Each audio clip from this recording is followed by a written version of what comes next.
Shalawam, Israel. I'd like to give all praises, honor, and glory to YAHAWAH, YAHAWASHI. Double honor to the apostles and the elders of Great Millstone. And Shalawam to Lekman out there doing his work of faith and labor of love and true sincerity. I just wanted to get into this quick commentary, based upon this sit down with these two guys and this guy in the middle. Now, this guy, he appears to be a Edomite. It could possibly be a Jake. I haven't looked into too much information on him and stuff like that. But he's a doom. He's a prepper, for the end times, and he so-called believes in the scriptures. Of course he goes off on a name. But one thing about this guy, he's from the U.S., but he does acknowledge the fact of who the true Hebrew Israelites are. He does acknowledge that fact. That's why they're pretty much having this sit down now. They're not going to get too much into that point, but he does acknowledge that, and he's going to mention that he's sitting here with some real Hebrew Israelites. So he does acknowledge that fact, okay? And these two guys, they know that they're Israelites, but they're from Germany.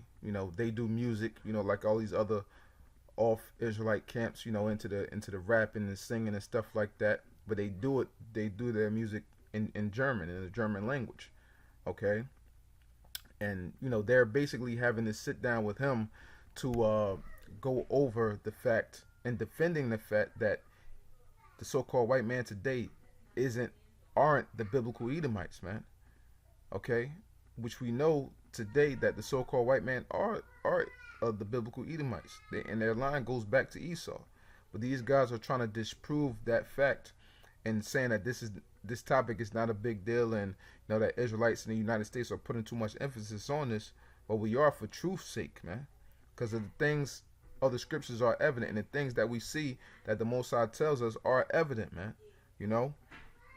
So with that, I just want to get into this real quick for brothers, and Lord willing, through the Spirit of Yahawah, this is edifying. All right, so let's get into it.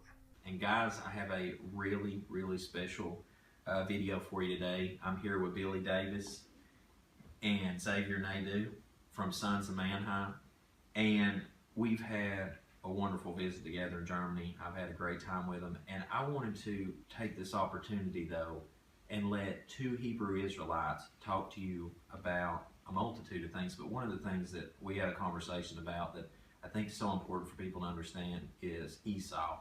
I think that's something I'd love for them to talk to you about too, because it's constantly a recurring theme back at home. And I think if people could get woke up to that, it really paves a lot of things down. And also, right before I let them start, make sure to check out Sons of Mannheim. The link's in the video description below. And also right there on the iCard where you can check out their music. With that said, guys, fire away. I'm getting nervous now. Well, first of all, thanks for having us. And let me get straight to it. The problem, not the problem with it is, the thing is, it is never mentioned, there is never any skin color mentioned. It's always about hair. Esau being hairy and his hair being red. People kind of get it mixed up, and they always, well, not always, but they tend to think it's skin, where in truth it's actually the hair. Speaking of the hair, well, he's speaking of the hair and the color of the hair, which is reddish and hairy all over. And there are black people who are hairy and somehow have reddish hair. So it's important for you guys to know that it's not white, it's all black.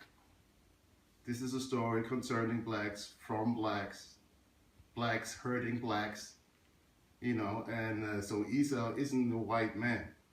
Esau is a black man with red hair all over his body. So you can clearly see, from that clip that was just played, that this guy's going way the hell off, man, and it's just for the fact that no one wants to accept that God doesn't love everyone, man. That's the mindset of the people. People are too weak-minded and too soft to accept the cold, hard truth, man, And this guy, he didn't pull not one scripture or get into the scriptures or get into any etymology, looking up the words or do anything but just spoke out of his own vain opinion and his just basic reading of the scriptures, man. But you have to, in order to get that full understanding, you have to dive into these words, as we learn from our apostles and elders of Great Millstone, man. And this is basic, man. This is Bible basics, man. It's not talking about.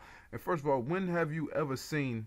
I'm not saying that it's not possible, but when do you really see black men or so-called black men with red hair, man? Who is that more common among? So-called white men, man. Esau, the biblical Edomites, man. It's not talking about no straight up black man with no red hair all over, man. That's nonsense, man. You rarely will see something like that, man. So just to get straight to the point, I heard the scripture, Genesis 25:25. And the first came out red all over like an hairy garment. And they called his name Esau. So just from this statement, he's saying that they talking about his hair is red all over. But that's not so, because when we dive into these words, we find out what the truth really is, okay? So when you go to the word red, all right, and you go down, what does it say for the word red? Red, ruddy as Esau as infant, okay? It's supposed to be, Adawam here, but, it has, says from H119, reddish of the hair or the complexion, okay?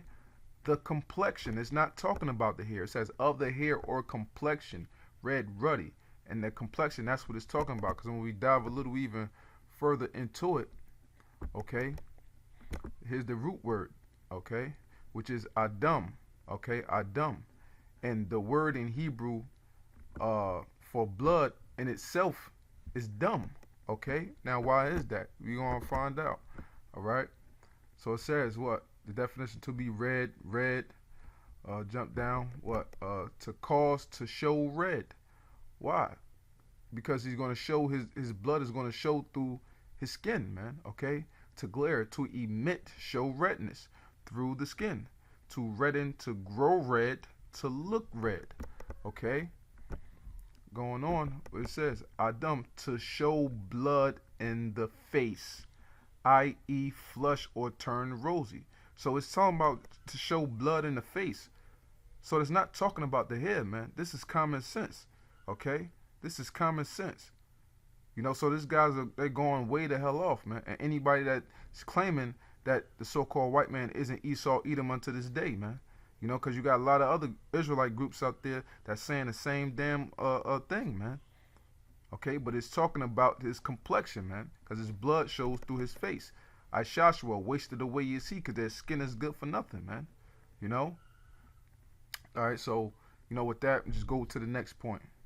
So, a lot of people really have not woken up. I'm not saying that I've woken up to this fact for a long time, maybe 3-4 months. That's why I'm so shocked at some of the extremes that I've seen in this short time. That you have Hebrew Israelites in America having whites kneel down, kiss their feet, and stuff like that. For what? Is the curse over? Is all of that? Is anything accomplished already? Right. And I have the feeling that if anybody is going to throw themselves to the feet of an Israelite, it's going to be because of gratitude. It's not going to be because of force or because of making somebody feel bad. This person is going to want to do it. Right. Now you see, this other idiot, making mention that, you got Israelites in the States, having people bow down before them, so on and so forth. And that the other nations, when that end time comes, they're going to willingly want to bow before us, man.